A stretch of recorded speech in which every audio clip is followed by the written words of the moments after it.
Okay, YouTube, Angry Dog VW here, back in the kitchen. This is number 3, and this episode is going to deal with the filling that for our cheesecake. Since we've been gone, I was able to run out and secure a cup of coffee from my favorite arched place, and we have chilled our crust. And I find sometimes if I'm doing a cookie crust and I put it in the refrigerator and chill it, every now and then, depending on how warm the house is or the ingredients are, if my butter is really warm from being melted, and it will, after it cools, shrink just a little bit. So what I like to do is just kind of tamp it down one more time to kind of seal it to the edge, because what I don't want to have happen is the filling to make it down on the outside of the crust. It just makes it harder to get it out. So now that that's done, this can go in and get ready. I have laid out all the ingredients and the things that we're going to use in this particular cheesecake. And like I said before, this is going to be a turtle cheesecake, and a turtle cheesecake, you know, is in my mind, the way I make it, chocolate crust, a regular New York style kind of filling, and then what makes it the turtle is on the outside, I'm going to put chocolate ganache, pecans, or pralines, candy coated pecans, and some caramel. You know, cheesecakes are just like your car. You can decorate them up as much as you want, and there's tons of recipes out there, tons of ideas. This is just what I have in mind for this particular cake. Like I said, it's going to a wedding. So my cream cheese is the only thing that's been at room temperature, has been kind of sitting out. You know, I do try to follow all the safe food handling techniques, and there's some things that need to be refrigerated and some things that can be sat out a little bit. Usually what I like to do is get my stuff together and ready. You know, that French term mise en place, where I lay everything out, and as I'm doing that, they will warm up a little bit. But you know, it's up to you how well you want to do it. The only thing that working the cream cheese, it needs to be room temperature, because it needs to be absorbed into the sugar. If it's cold, it doesn't absorb well, and you get lumps, and lumps will never come out. But the rest of the things, the only thing that's going to do is add a little bit to the cook time, and I'm okay with that, just to make sure that everyone's safe. So, noise alert, give everybody an opportunity. I've got the 4 packages of cream cheese. You know, I have a tendency to use name brand things, but obviously it's up to you how much you want to spend on it. Cheesecakes can get kind of pricey depending on what I would give to the customer, because I do make these for people on occasion. You know, I could have as much as $20 in it by the time you add all the ingredients together, a cake box, the rounds, the aluminum foil if I were to use that, or the parchment paper. All those things added up could go to almost $20 for a cheesecake. So sometimes when I tell somebody, well, this was $30 or $35, and they're like, ah, you know, all told, with all the time and everything that goes into it, I'm not making any money. I do this as a hobby. I do it because I like it, and I do it because I'm good at it, quite frankly. And so first thing I want to do is just kind of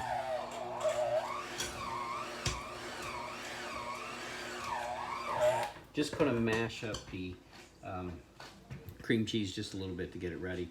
And we've got approximately a cup and a half of sugar, and I have that broken up into 2 containers because I want to do this in 2 steps. And I find that putting them both together, you know, is too much. You really need to kind of do it in 2 steps. And I find that laying it out, make sure that I don't forget to add the second one in. Not that that's ever happened, but it has. So dump that in, and then we're just going to spend a little bit of time mixing this guy up.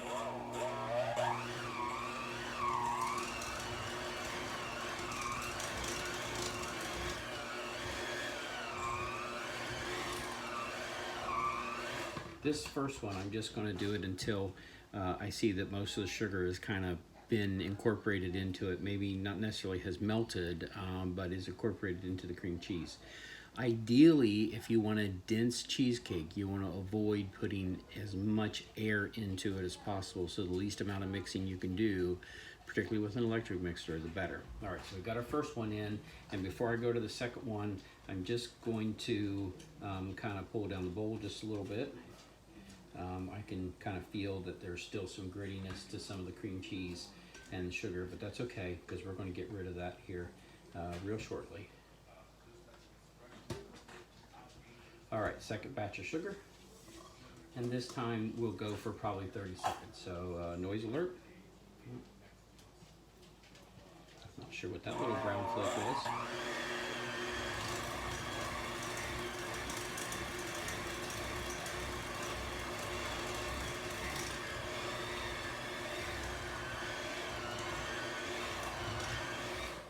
All right, got that guy kind of mixed down a little bit, and then I'm going to come down one more time just to make sure I've got everything kind of incorporated. Again, I want to put as least amount of air into this as possible, so I'm trying not to mix.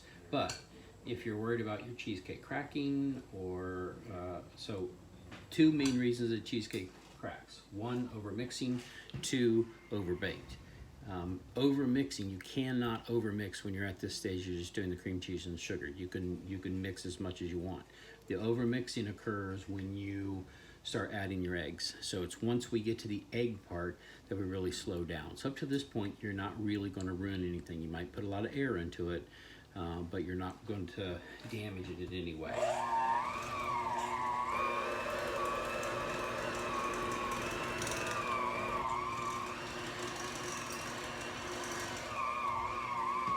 Okay, so 4 cream cheese, 8 ounce, 1 tablespoon of vanilla. You know, vanilla can be expensive, so it's up to you whether you want to use vanilla or real extract, or if you want to use imitation. This happens to be real. I got a really good buy on a gigantic big bottle since I bake so much, and I know that I'll need it later on in these months when the holidays start coming up. So that's perfect. Now at this point, you can mix it all at once or just a little bit for these next few ingredients, but I'm just going to give it a quick little toss.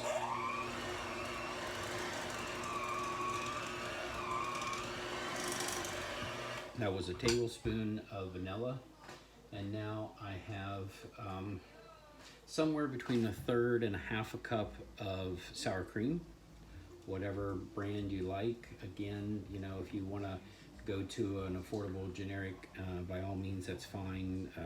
I don't even know if this is a good brand. I just know it's not the store brand. Okay, so you know, good or bad.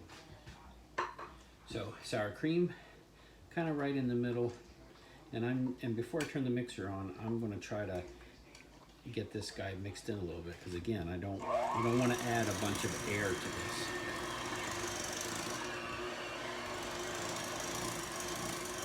Now, sour cream, I kind of want to make sure it goes all the way through. I don't want any areas that have a ton of sour cream, so we'll spend a little bit of extra time getting that in. Scrape down the bowl a little bit. We'll be doing this as we finish the eggs. We'll be finishing the eggs by hand, so we'll make sure we get everything down. But at this point, I just want to make sure that we don't have any lumps, because if there's lumps at this point, you're not going to get them out unless you do something like, you know, put this through a sieve and run it, and that's just too much time to do that. So, okay, sour cream's in. Now, this is heavy cream, heavy duty whipping cream, and I think that was in somewhere between 3/4 of a cup and 1/2 cup, you know, somewhere in there. And I want this one, because the cheesecake is going to a wedding. I want it kind of tall. I want a lot of cheesecake here, and I find that heavy cream, particularly about that much, really adds a richness to this, and I think that it'll be appreciated. So it's going to be rich. Okay, and one final ingredient that is not out. Entirely up to you if this is something that you choose to use in your cheesecake, but a traditional New York cheesecake has just a touch of lemon flavor to it. So I'm going to eyeball that. That's about a tablespoon of lemon.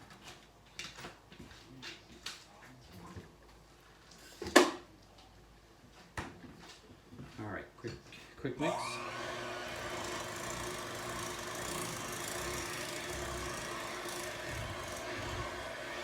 Okay, now it's time for the eggs. And if you can see this, I don't know if you can see this one, but there's still some almost runniness around the outside where some of the lemon juice just kind of got pushed up and around. It's not a big deal. It's all going to get mixed in here in a minute. But one of the things I like to do, it's an extra step, but I crack my egg into a bowl before I put it into my mix. And I do this for two reasons. One, I'm using extra large eggs, so not farm eggs, so the shells are white. And if you happen to drop a piece of shell in it, you can see it. And second, you can dip it out. Often I've made them where I've dropped the egg straight in, and I may have had a tiny little piece of shell, and you don't see it. The second thing I like to do, since it's already in the bowl, I like to take a little bit of the mixing out. And I do this because the whites will have a tendency to ride up the beaters if you just dump the egg in, and I want to try to avoid that. So dump my egg in, and quick mix, not very much. And I'm going to ride the beaters a little bit high in this mix, and I do that on purpose because I'm not trying to sling it everywhere and make a mess in the kitchen, but I don't want those egg whites to start walking up this area. All right, now that I've done that, I'm going to go through these kind of quickly so I won't have to explain every single step we're doing because we're just about done.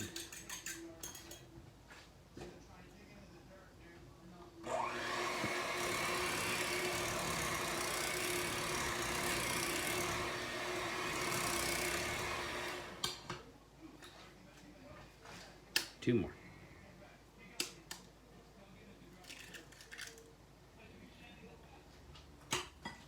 And of course, whenever you mix them into the bowl, that's the time that you never drop any eggshells whatsoever. But that one time that you don't do this, that's the time that you're gonna drop that guy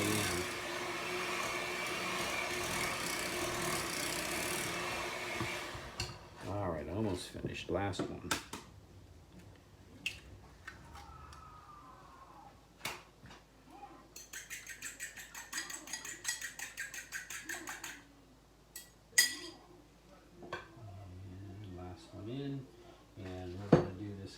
For, I don't know, 30 seconds, and I got him started. Now I'm going to drop my beaters down in the bowl, and all I'm doing is mixing this till I don't see any more yellow, and that's about it as far as with the mixer. Now this is the last step, and what I want to do is I want to push the bowl down again, or push the batter down in the bowl again, but this time I'm running all the way across the bottom of the bowl. I hope you can see that. I'm taking it all the way across the bottom of the bowl because there's probably some thicker parts at the bottom that hasn't quite gotten any of the egg or maybe some of the sour cream or whatever. Just going to do a folding action here to go through it, maybe knock out some air bubbles if I can. But that's really all I'm doing is just kind of this last little folding by hand because I want everything incorporated. But again, I don't want to add any extra items or any extra air into it. Okay, so now we're ready. And hopefully you can see this. Maybe I'll move you guys over a little bit there. All right, so now we're ready to dump in. Sometimes there's items that I'm going to put in the bottom of a cheesecake, like miniature Reese cups or some other type of candy. In that case, I might want to put, you know, a little bit of batter already in the bottom and then start putting those things in. Sometimes I've dumped caramel pieces right in the bottom. There's a company out there, one of the name brand companies that makes a caramel that's little tiny balls that melts really well, which is cool. So just going to start with this guy.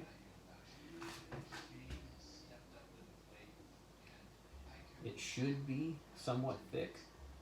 I did add quite a little bit of heavy cream, so it won't be as thick as one without it, but it's still fairly thick. I've had some where I've had to manually go in and straighten out and flatten out the top with all the stuff, but this one seems like it's liquidy enough. that it's going to be okay. And I'm just going to smooth this guy out, making sure he's touching all the edges. And then from this point on, I really want to make sure that I kind of keep this guy level, because I don't want to slosh the batter up someplace where it's up and then it comes back down and then there's a spot. I really like these to be flat all the way across. And I don't know if the camera's going to pick it up, but there is a gigantic bubble right there. Got him. The rest of these are just kind of tiny guys. You could leave this for about 5 or 10 minutes, let it sit on the counter, and let those bubbles come to the top if you want. That's entirely up to you, but I'm not going to do that this time because, like I said, this guy is going to get covered with ganache. So the last thing is, this is the pan that I am going to do the water bath in. So I will put this guy in. And as you can see, this is a 12-inch baking pan, and it leaves me, almost a 2-finger gap here all the way around for the water to come up. And I'm going to bring the water up within about 1 inch of the top of this. And then this is going to go, and I've used hot tap water. Some people would talk about boiling water, but quite frankly, hot tap water is fine. You don't need to be worrying about sloshing hot boiling water everywhere. Plus, this aluminum pan, and it conducts heat very well, so obviously it's going to get hot quick. So I'm going to fill this with top water, and then this is going to go in my oven for at 300 degrees, and it's going to be in there for approximately 1 hour and 45 minutes. This time will vary based on your oven. And then I'm going to keep checking it until when I jiggle it like this seems kind of solid, and then the only place that kind of moves is right here in the center. And then I'm going to turn the oven off, and it will, and then I'll let it sit in there for about 1 hour, just cooling down on its own. And so the fourth one of these videos, I'll bring you back as I bring it out of the oven in about 2 hours.